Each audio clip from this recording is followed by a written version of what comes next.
sambil paralel kami perkenalkan narasumber kita adalah Ibu Gita Aziza Salis. Beliau adalah praktisi K3 di bidang praktisi K3 ya.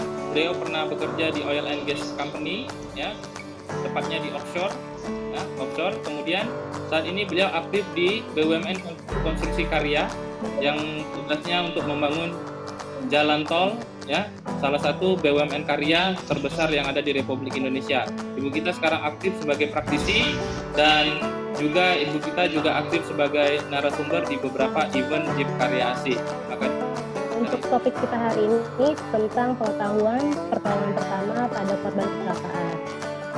Kenapa pentingnya ilmu ini? Tapi di sini saya bukan sebagai yang ahli, tapi saya untuk sharing kepada teman-teman sedikit ilmu yang saya punya terkait pertolongan pertama kecelakaan. Nah, tujuan di sini kita pastinya untuk memberikan pertolongan pertama pada kecelakaan sebelum datang tenaga medis yang sudah ada. Jadi dalam keadaan darurat kita bisa menolong menyambung nyawa korban kecelakaan atau di jalanan, bahkan di tempat kerja kita sendiri. Jadi kita bisa berguna walaupun hanya sebatas pertolongan pertama. Nah, selanjutnya tujuannya itu kita dapat memberikan pertolongan pada kondisi yang mengancam nyawa. Selanjutnya ada menghindari cedera yang lebih lanjut, mengatur transportasi korban ke fasilitas kesehatan, membuat korban merasa aman dan tidak panik, serta nyaman sampai petugas medis datang. Jadi kita itu, jadi petugas P3K itu menjadi penyambung nyawa untuk korban kecelakaan sebelum tenaga medis datang. Untuk teknik penyelamatannya itu ada CPR. Untuk rangkaiannya ada danger, response, dan minta tolong, airway, breathing, circulating, dan atau CPR. Nah, untuk pengetahuan sendiri, P3K di tempat kerja, sebelum kita masuk ke rangkaian D, P3K di tempat kerja itu diberikan kepada pekerja, buruh, karyawan, dan atau orang lain yang berada di tempat kerja yang mengalami sakit atau cedera di tempat kerja. Nah, untuk pelaksanaan P3K ini kita sesuai dengan regulasi Undang-Undang Ketenagakerjaan. Kita ada Undang-Undang Nomor 3 Tahun 69, ada Undang-Undang Nomor 1 Tahun 70, Permenaker 03 Tahun 82, dan Permenaker 15 Tahun 2008 tentang P3K di tempat kerja. Nah, untuk beban lingkungan kerja itu kita ada dibagi 5. Yang pertama ada faktor fisik, kimia, biologi, fisiologi, dan faktor mental psikologi. Jadi di dalam lingkungan kerja itu kita mempunyai beban masing-masing itu ya. Ada faktor fisik meliputi kebisingan, suhu, iklim, radiasi, tekanan udara. Untuk kimia ada gas, ada uap. Untuk faktor biologi ada bakteri, virus, jamur, cacing, parasit. Untuk faktor fisiologi ada ergonomi, ada keserasian tenaga kerja dan pekerja, ada kecelakaan kerja, sakit otot, sakit pinggang, cedera punggung, dan lain-lain. Untuk faktor mental psikologi itu ada harmonisasi pekerjaan. Nah, untuk di dalam dunia kerja, di dalam suatu perusahaan, rasio jumlah P3K, tenaga P3K di tempat kerja itu ada terbagi klasifikasinya. Yang pertama, untuk jumlah tenaga kerja dalam suatu perusahaan berkisar 25 sampai 150, itu jumlah petugasnya itu cukup 1. Nah, kalau 25 sampai 100 dengan perusahaan resiko tinggi, itu 1 petugas P3K setiap 100 orang karyawan. Nah, untuk P3K sendiri kita kalau di tempat kerja pasti sudah dilengkapi ya, kotak P3K di setiap perusahaan. Nah, jadi untuk P3K yang seharusnya itu kita sudah ada kotak P3K beserta isinya di setiap perusahaan baik bidang sektor migas, konstruksi, ataupun perusahaan yang dengan resiko rendah. Terus selanjutnya, sebelum terjadi kecelakaan, kita juga dalam bekerja harus memperhatikan seperti alat pelindung diri, sebelum kita membantu menolong, kita juga harus mengenakan alat pelindung diri P3K. Yang pertama itu ada sarung tangan latex, kacamata pelindung, masker penolong, masker reswitansi, baju pelindung, dan helm. Selanjutnya,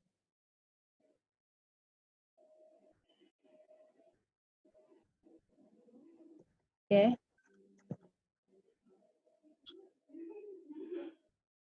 Rangkaian BHD ini kita singkat dengan nama Dokter ABC.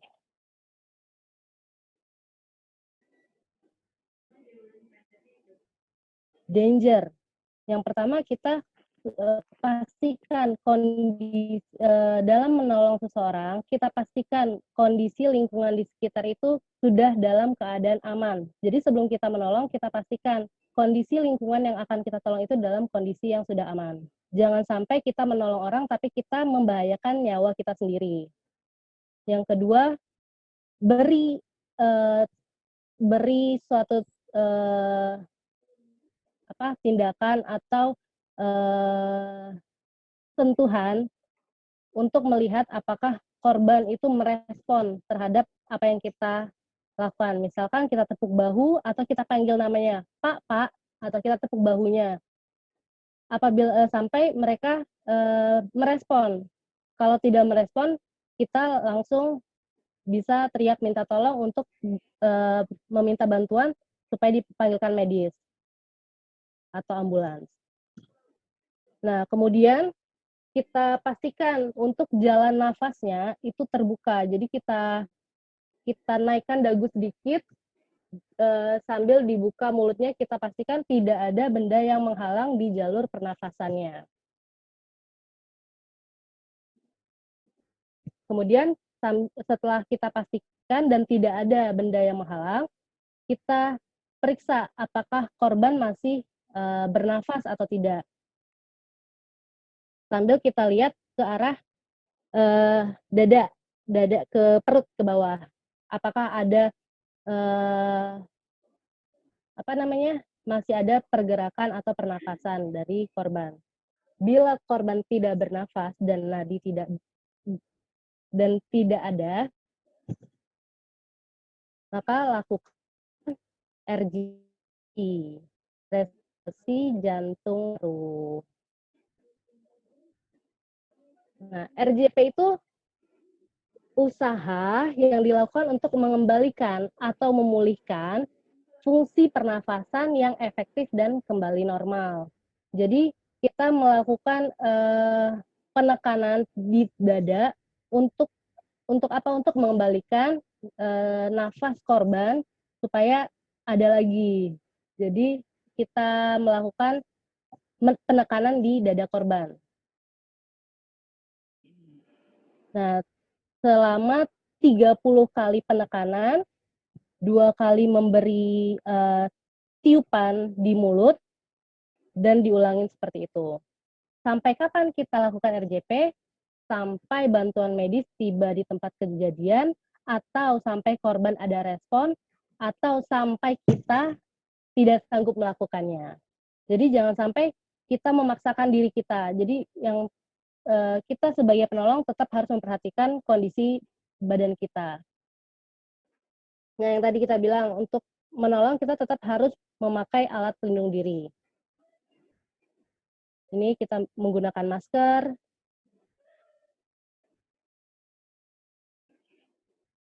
Nah, kemudian apabila korban sudah merespon, yang harus dilakukan itu kita memiringkan posisi korban untuk menjaga supaya nafasnya dan kondisinya dalam keadaan yang terbaik.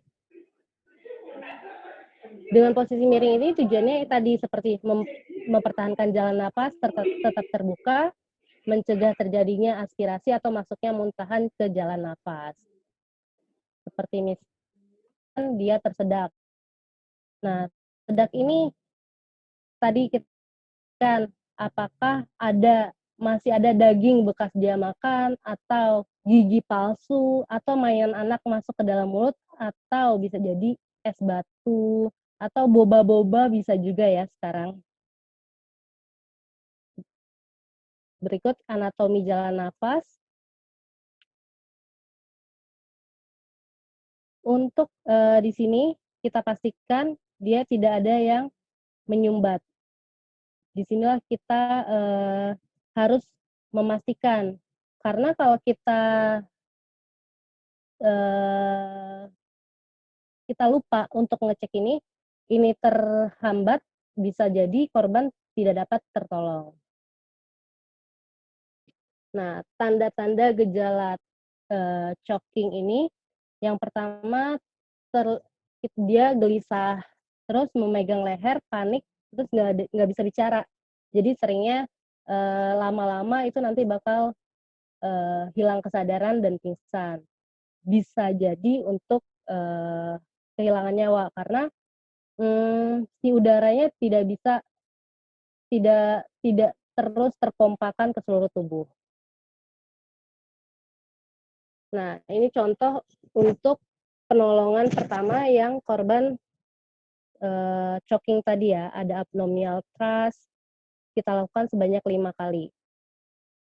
Kemudian untuk korban yang gemuk seperti saya, nah bisa seperti ini ya kita lakukannya. Selanjutnya, untuk pertolongan pertama dengan korban tidak sadar. Untuk tadi yang korbannya sadar. Jadi bisa dengan menegakkan si korban menyilangkan dan menekan. Jadi ini korbannya sadar dan gemuk, jadi bisa untuk membantu meringankan. Nah, kalau korbannya tidak sadar, itu ditidurkan dan kepala ditinggikan sedikit. Jadi dan pastikan itu tidak ada yang menyumbat. Kalau ada kita ambil, baru kita lakukan RJP. Nah, untuk di dalam suatu pekerjaan itu tidak luput dari luka dan pendarahan. Nah, untuk susunan kulit itu ada susunan kulit terluar, ada epidermis, dermis, dan subcutaneous. Untuk perdarahan itu ada perdarahan arteri, cirinya itu berwarna merah, perdarahan vena warnanya pekat, perdarahan kapiler biasanya merembes. Nah, ini contohnya. Untuk pertolongan pertama perdarahan luar, yang pastinya kita yang pertama selalu gunakan sarung tangan. Itu untuk melindungi diri kita. Kita menolong dan tetap harus menjaga keselamatan diri kita. Kemudian tekan langsung, tekan bagian yang luka, kemudian tinggikan. Selanjutnya kita balut tekanannya, balutan tekan.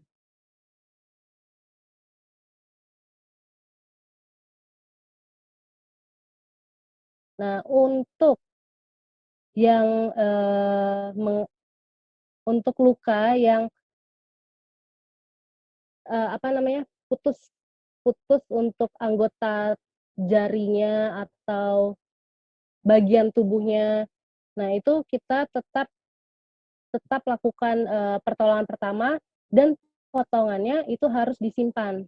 Disimpannya tidak boleh sembarangan juga. Ini kita beri dia penyangga dan ditekan. Jadi untuk supaya tidak terjadi pendarahan yang lebih parah lagi. Selanjutnya, contoh penyebab pendarahan dalam, ini akibat kecelakaan, benturan hebat, sehingga terjadi pendarahan di dalam. Untuk prinsipnya sih sama, jadi ada ditinggikan sedikit, posisi korban istirahat kurangi rasa cemas, jangan diberi makan karena kita nggak tahu nanti dengan diberi makan itu malah bakal membahayakan. Contohnya bisa tadi tersumbat di mulut. Nah, selanjutnya untuk luka pendarahan ada yang kena tusuk, tertimpa, patah, keluar bagian organ dalamnya, luka di kepala, atau tertusuk benda tajam. Nah, efek yang timbul dari keadaan tersebut,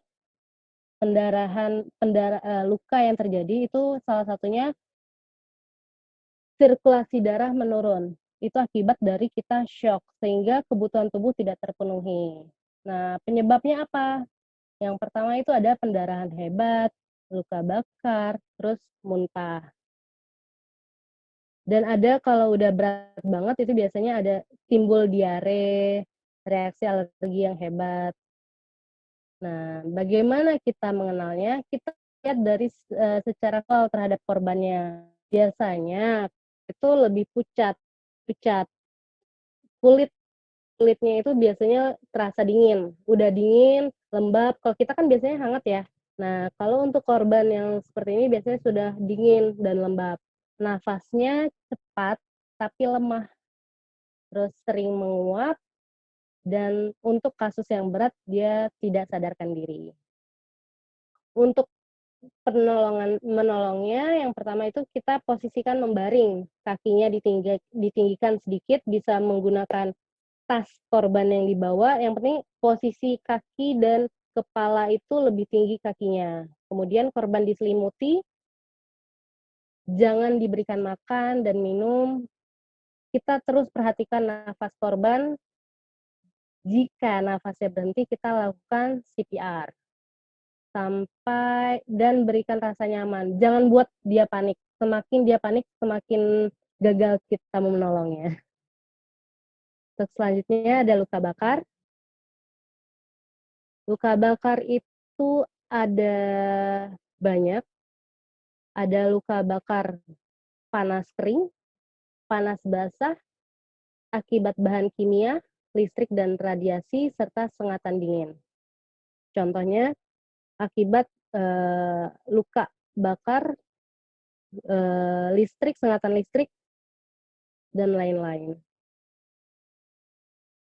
Nah, derajat luka bakar berdasarkan dalamnya kerusakan kulit. Nah, tandanya itu ada kemerahan dan pastinya sakit ya. Terus untuk luka bakar level 2, tingkat 2, itu ada sangat sakit dan timbul gelembung air. Ya, biasanya kalau kita kena api, timbul gelembung air, itu udah luka bakar yang 2. Kemudian untuk yang ketiga ada tidak terlalu sakit tapi udah gosong terus putih ininya visualnya. Kemudian luas dan kedalaman luka bakar. Kita mengetahui ini ya tentunya untuk kita menentukan apa korban ini keadaan berbahaya atau terancam nyawanya atau baik-baik aja. Nah, makanya kita harus tahu luasan dan kedalaman luka bakar ini. Untuk pertolongan pertamanya, kalau kita terkena luka bakar yang ringan, itu lakukan pendinginan luka bakar dengan air yang mengalir. Kemudian untuk yang kritis, luka bakar yang kritis, itu luka bakar pada telapak tangan dan kaki, luka bakar pada ketiak, selangkangan, dan alat kelamin, luka bakar pada dada, wajah yang mungkin juga membakar jalan nafas dan paru-paru. Kemudian luka bakar listrik, luka bakar pada anak-anak dan bayi. Tuh, ini kasus contohnya luka bakar derajat 3. Ini udah kebakar ya.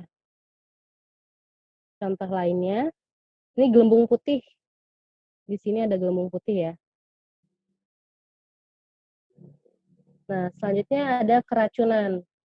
Jadi, selain terkena luka bakar, pertolongan pertama yang harus kita perhatikan juga yang keracunan. Keracunan ini bisa membahayakan tubuh manusia karena ya dia bisa ada yang sifatnya bisa menghambat jalan nafas, ada yang bisa merusak sistem organ, ada yang banyak jenisnya.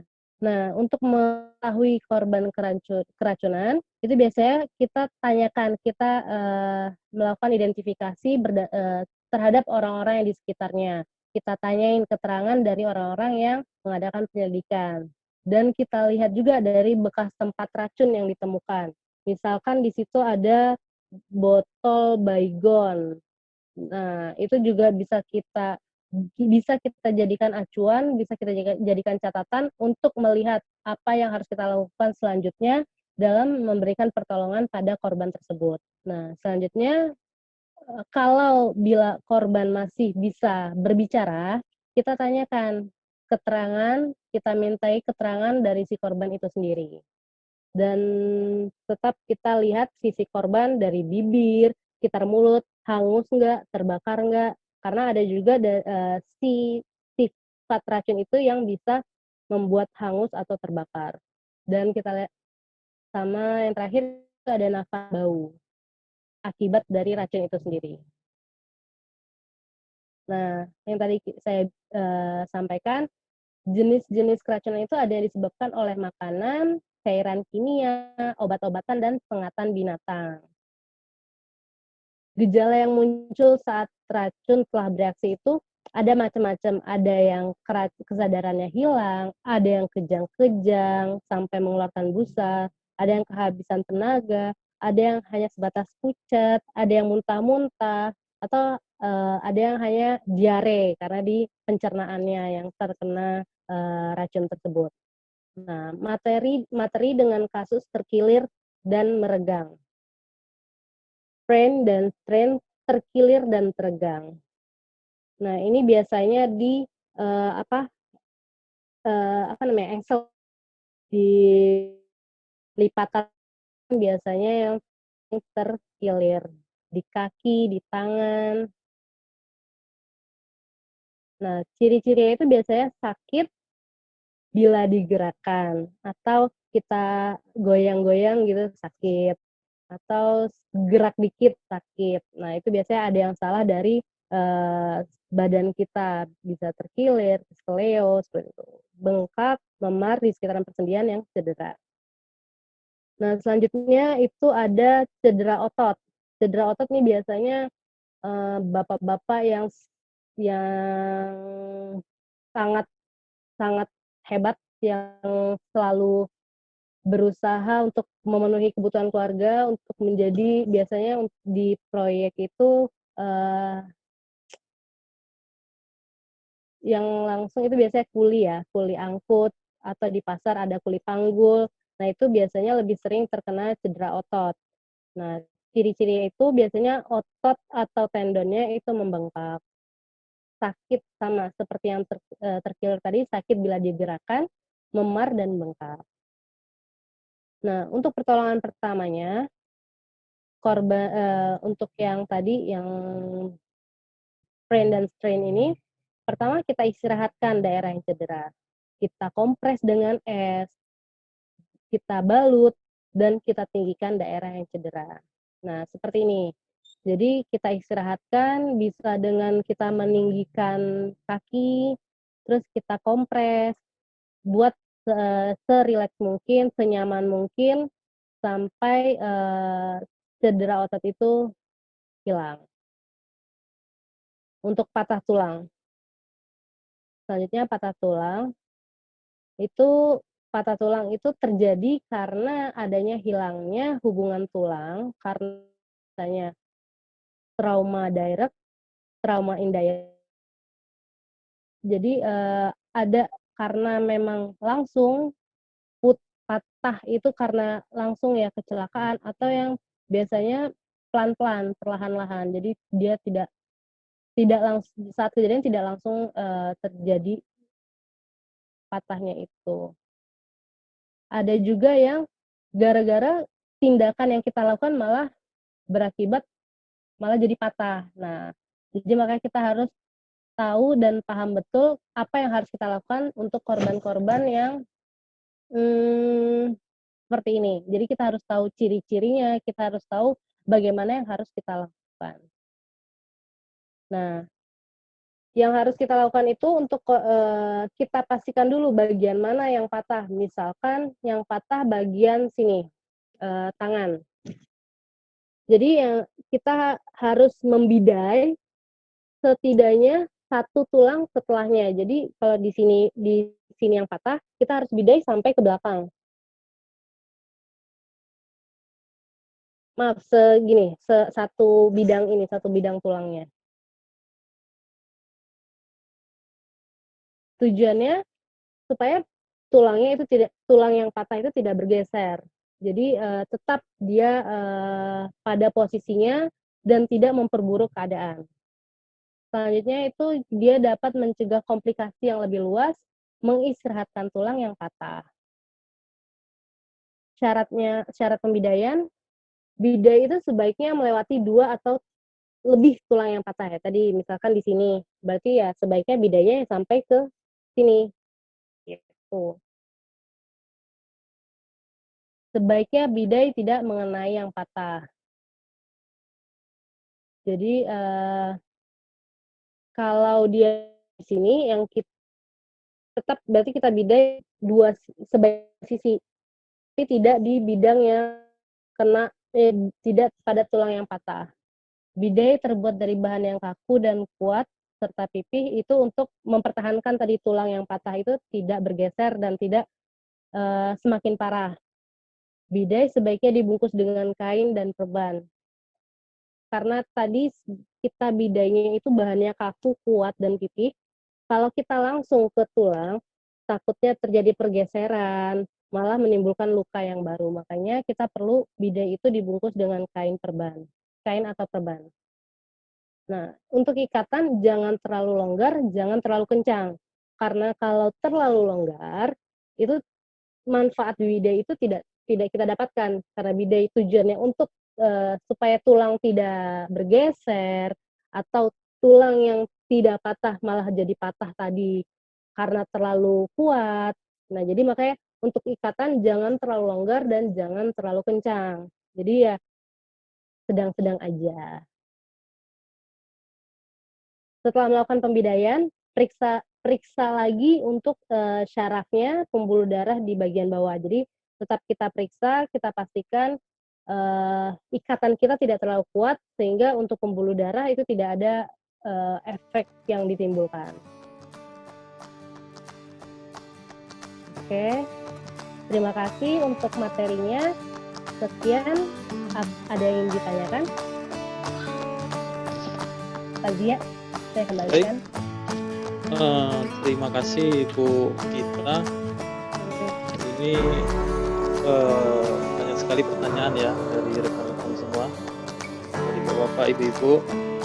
Mungkin untuk first aid ini ya mungkin idealnya langsung praktek ya Bu ya, kayaknya Bu ya. Iya.